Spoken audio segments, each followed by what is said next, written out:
अजीत भैया हाँ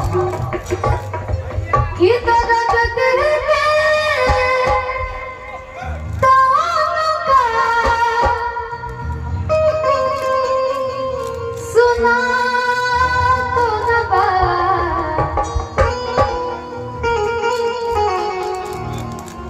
कोई के करा से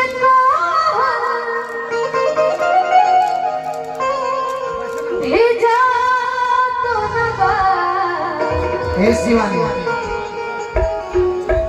कि प्यार का बोला उनका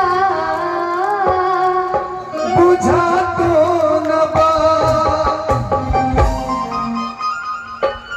आखिर बताओ जब प्यार ना करते रहे तो दिल काहे लगौलो, जब हमके छोड़ के जाए के रहे पगली तब प्यार काहे कैले। बोल बोल कोनो कमी बा हमरा में, बोल प्यार का बोला उनका बुझा तो नबा प्यार का बोला उनका बुझा तो नबा। दर्द दिल के नौका सुना तो नबा कोई के करा से भेजा तो नबा प्यार का बोला उनका बुझा तो नबा प्यार का बोला उनका बुझा तो नबा।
प्यार का होला उनका बुझातो न बा, लेकिन हम कहब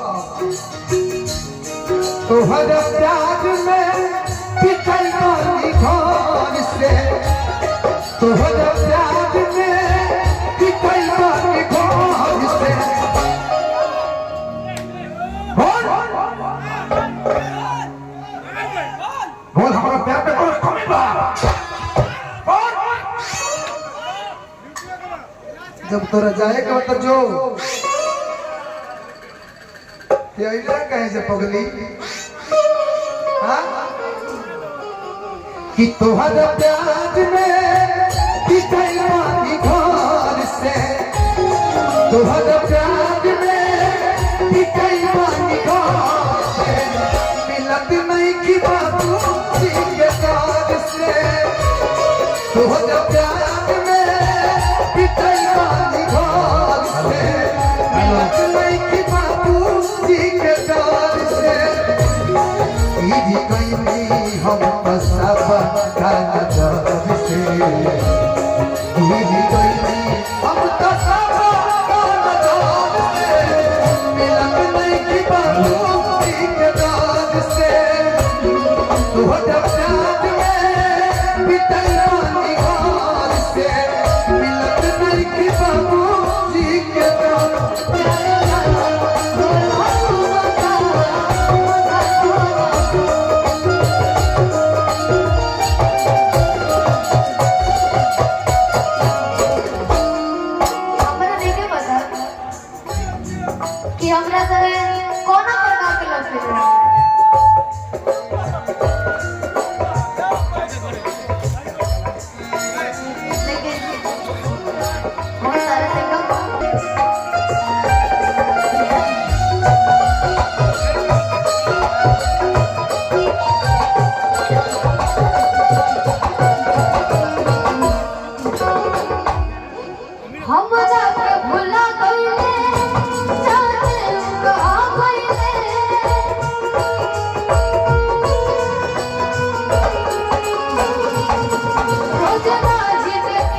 प्यार का भोला वो धोखा उठा दो ना प्यार का भोला वो धोखा उठा दो ना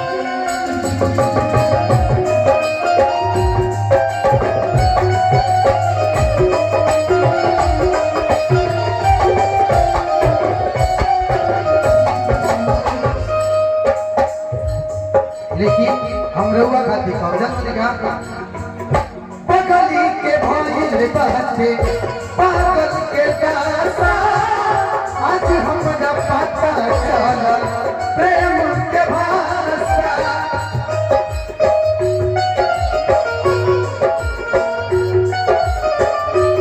आज हमारा पता चलल प्रेम के भाषा आज रोवत मिले हमसे आइल बड़ी